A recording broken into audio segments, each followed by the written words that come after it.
So let's create a new Alchemy application. Click on it.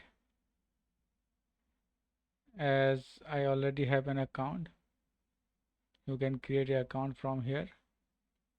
As I already have an account, so I am on the dashboard of it. Here it is. I have just refreshed the page.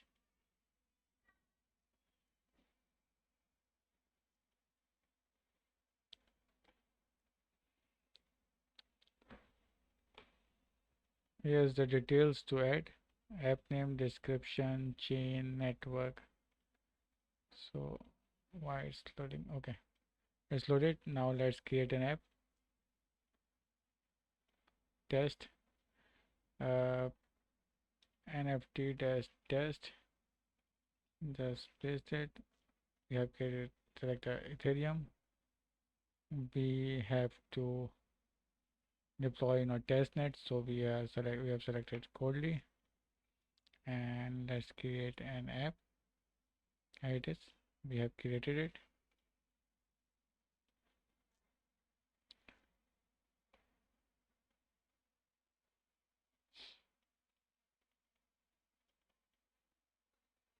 Okay, sorry. Here we are fetching, uh, selecting Ethereum means allow you to fetch NFTs only from Ethereum.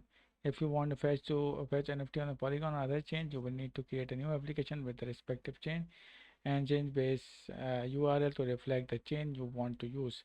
For example, Polygon's URL would be this one. Now that our Alchemy application is up and running, let's create a fetch API, fetch NFT function to fetch all NFTs owned by an address. Okay. To get an NFT owned by address using the get NFT endpoint, the Alchemy NFT API.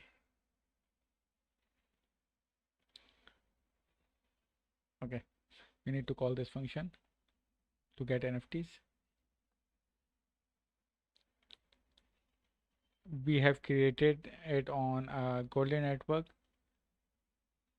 You can create on main network if you want to fetch the data from mainnet, or if you want to create data from Polygon, you can select the Polygon or Solana or Arbitrum, Optimism and Aster.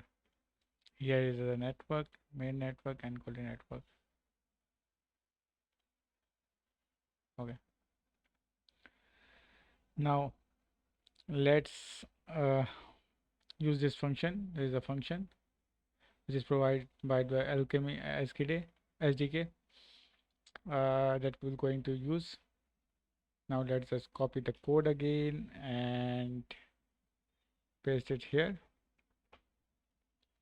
Here you can see we have added a new state, set NFT. We are not calling it yet. Let's see. Now always inside the homepage component, add the fetch NFT function. Here it is.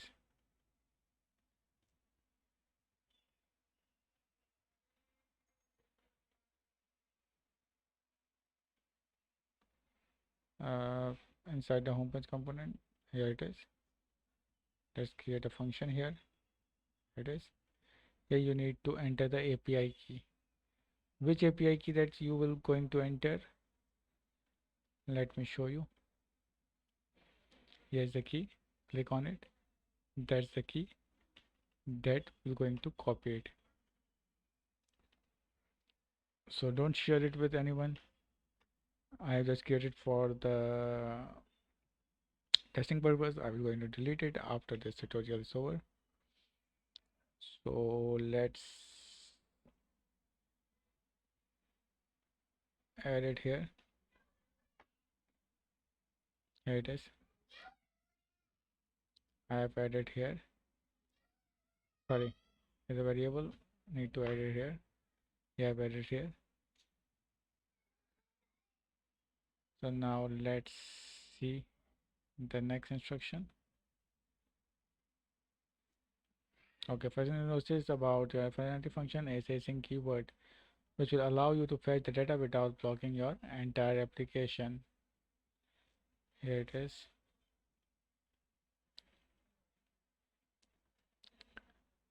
You can read more about async await JavaScript workflow. We then declare a new variable we'll use to store the NFT. Will fetch to create the base URL. We need to fetch feed in our fetch to retrieve the NFTs. Here it is. Fetch URL. Yeah, it's fetching the NFTs. The base URL as per Alchemy NFT API documentation is composed by application base URI, your API key, owner address, collection address is optional. If the collection address is provided, the NFT API will filter the fetch API by collection. If it is not provided, the API will retrieve all the NFTs owned by the provided wallet address.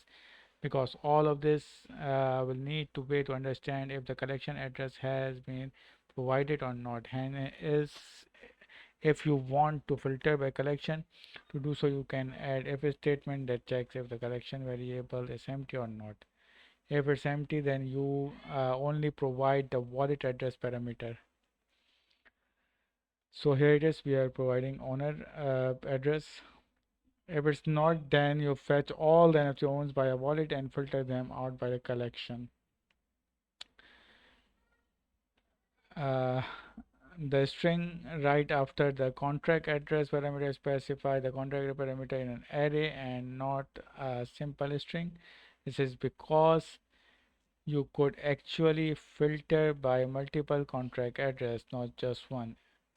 We can fetch data by multiple contract address. In both cases, filtering the collection or not, you want to feed by base URL into a fetch function, await for a result to come to convert it to JSON using the .json function. Printing the data retrieved by our fetch function would log the following object.